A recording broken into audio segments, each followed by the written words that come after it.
Power never begs. It doesn't explain, it doesn't announce, and it never asks for permission.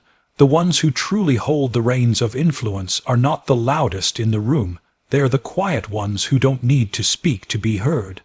Because the moment you have to prove you're powerful, you've already lost a piece of that power. Influence, in its purest form, is invisible, felt, not seen, and the modern world, obsessed with noise, visibility, and constant validation, is blind to how real power operates. This is not about money or status. It's about psychological gravity, the ability to shape the thoughts, emotions, and behaviors of others without them realizing it. That power is silent. That power is unshakable. In a world that constantly screams, "Look at me," the most dangerous man is the one who doesn't care if you see him at all. When he walks into a room, people feel something shift, not because he demands attention, but because he is entirely unmoved by it. People project onto him, try to define him, but he remains undefined. That unsettles them. The man who doesn't chase approval creates a vacuum that draws everyone in. And they confuse his indifference for mystery, his calm for confidence, his silence for strength. It's not an illusion, it's architecture, and most men will never build it, because they're too busy seeking permission to exist. Look around, most people are addicted to reaction. Their sense of self is fragile, built on how others respond to them. They lash out when ignored, over-explain when misunderstood, and apologize for breathing too loudly.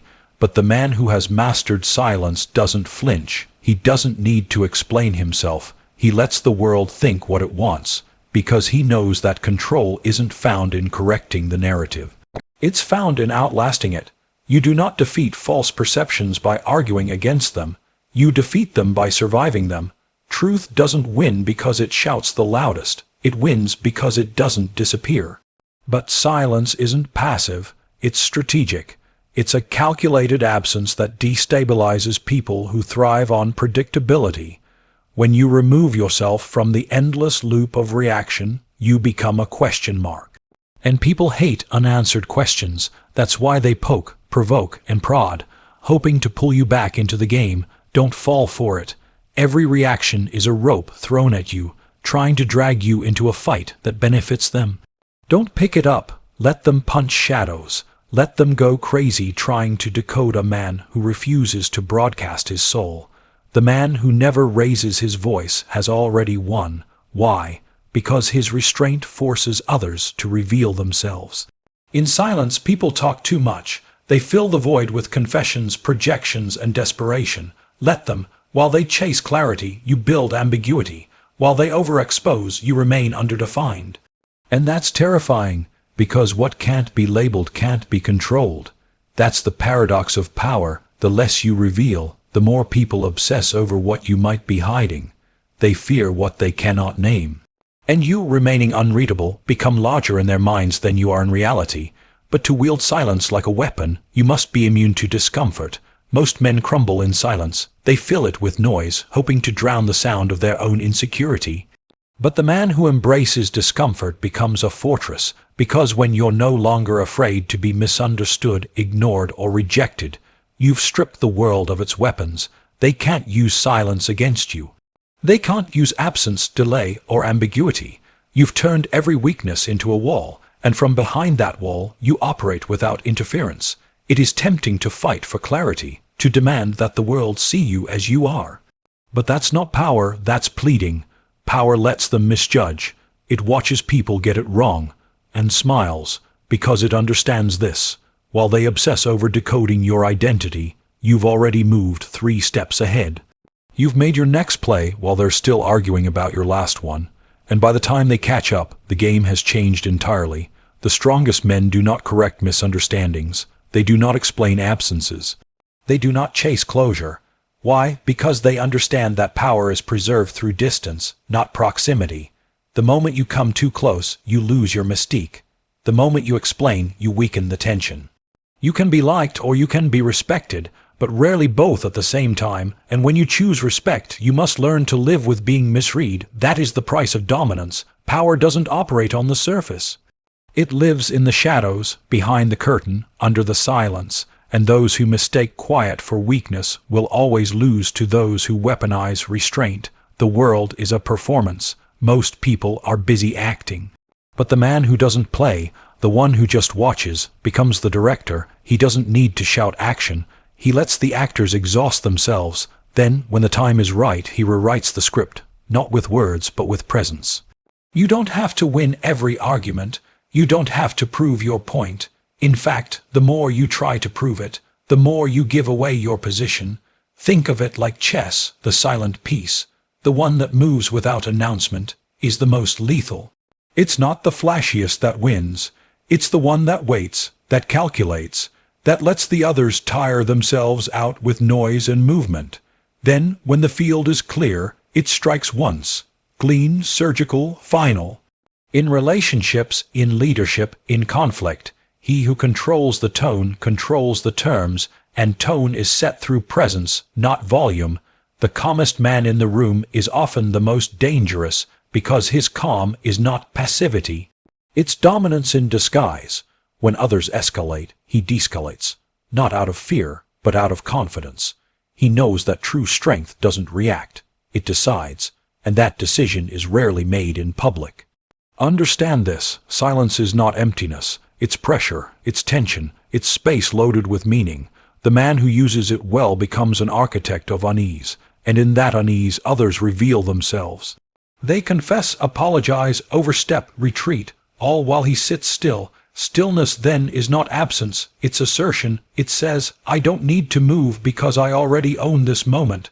To become that man, you must break your addiction to reaction. You must stop explaining yourself to people who are committed to misunderstanding you. You must abandon the need to be seen, heard, or approved of, because power doesn't live in attention. It lives in intention. And the most intentional man is not the one who moves constantly, but the one who moves deliberately, rarely, quietly. Every time you resist the urge to respond, you build a throne. Every time you choose silence over defense, you raise the walls around your kingdom. Until one day, you look around and realize you are untouchable, not because you fought harder, but because you fought smarter. You chose to control perception rather than chase validation. And in that choice, you did something most men never do. You became sovereign. Power is often misunderstood because it is wrapped in paradoxes. The very nature of true power defies the expectations of those who seek it. It does not demand, it invites. It does not scream, it whispers. It does not fight for attention. It commands it by its mere existence. When a man understands this, he stops fighting external battles and instead wages an internal war, a war to master his own silence, his own presence, and his own narrative. This is not a battle for dominance over others, but a conquest of self. Because the strongest fortress a man can build is not of stone or steel, but of unshakable self-possession.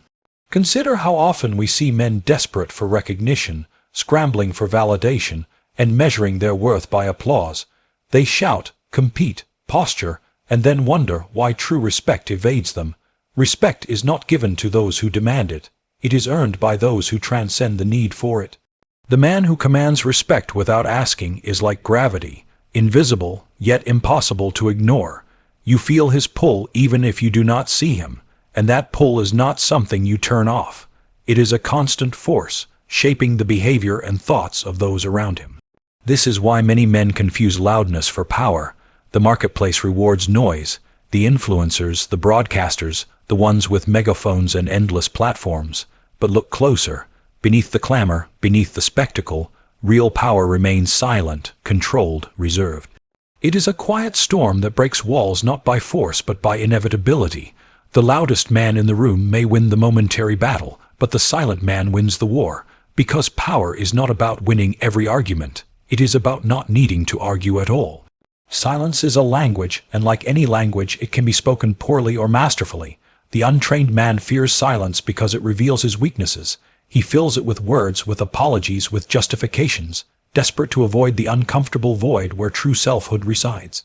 But the man who learns to speak silence, who commands it like a symphony, communicates more in a single pause than others do in hours of talking. His silence says what words never could: confidence, control, mystery, and power.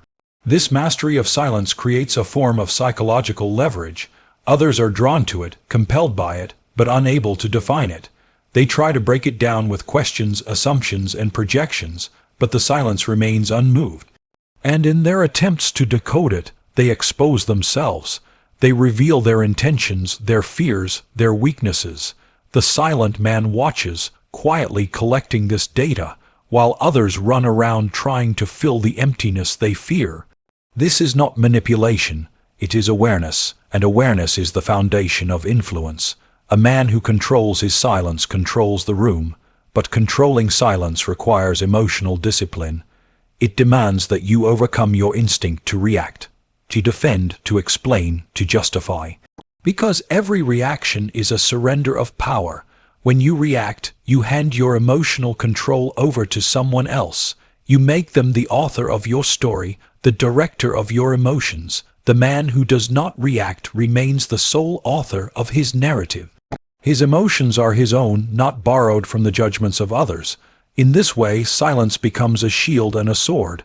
It protects you from the chaos of others' opinions and cuts through their attempts to destabilize you. It is a boundary drawn without words, but understood universally, and boundaries are the essence of power. They say, "Here I am, this far, no further." Most men do not understand boundaries. They think power is about breaking others down. But true power is about holding firm, unshakable, and unmoved. When you establish boundaries through silence, you create an aura of invincibility. People sense that there is something beyond their reach, something they cannot manipulate or possess. That aura is magnetic. It attracts respect, loyalty, and fear. Fear, in this context, is not terror but reverence. It is the recognition that you are not a man to be trifled with, not because you intimidate with force, but because you command your space with grace and resolve. But how does one cultivate this silence? It begins with self-awareness, the uncomfortable journey inward that most avoid. You must face the parts of yourself that crave approval, that panic at rejection, that feel the urge to explain and justify. These impulses are natural but must be mastered. Meditation, reflection, and solitude are tools in this process.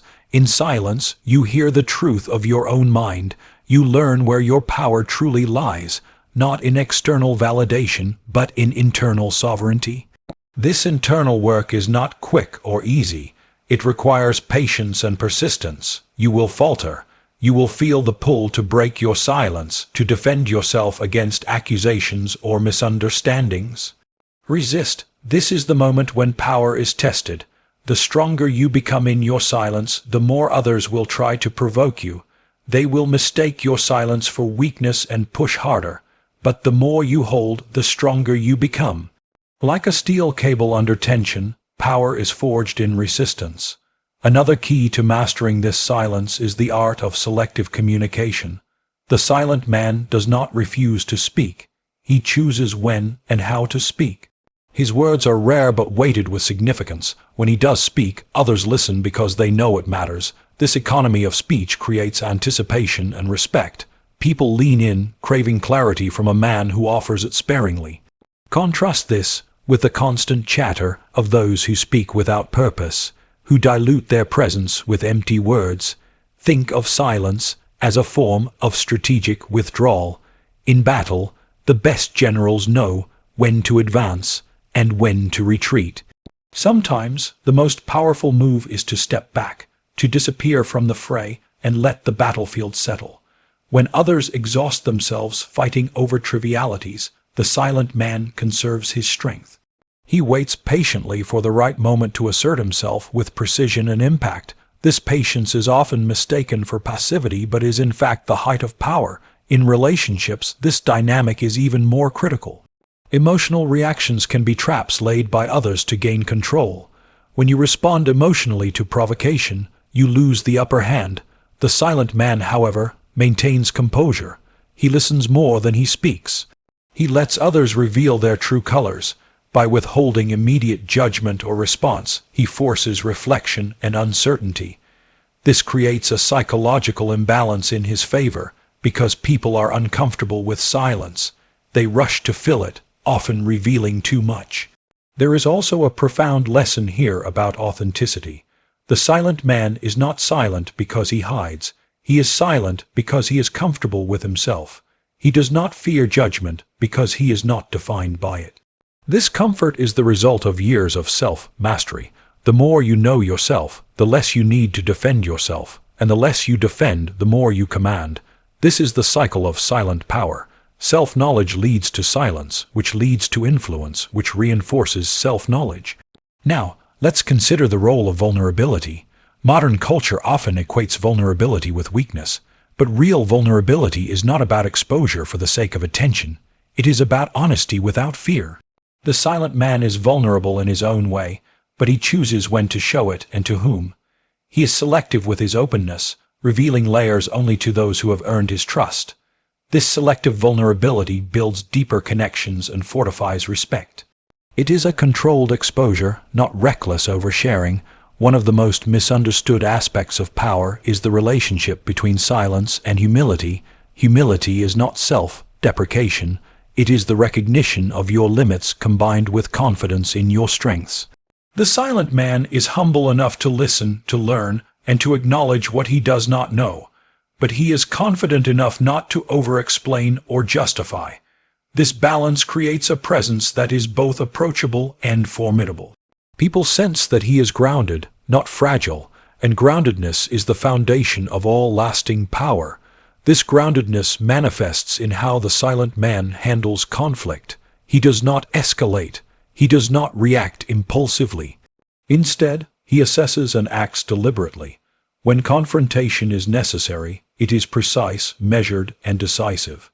He understands that sometimes the best response is no response, and when a response is required, it must be executed in a way that ends the matter, not prolongs it.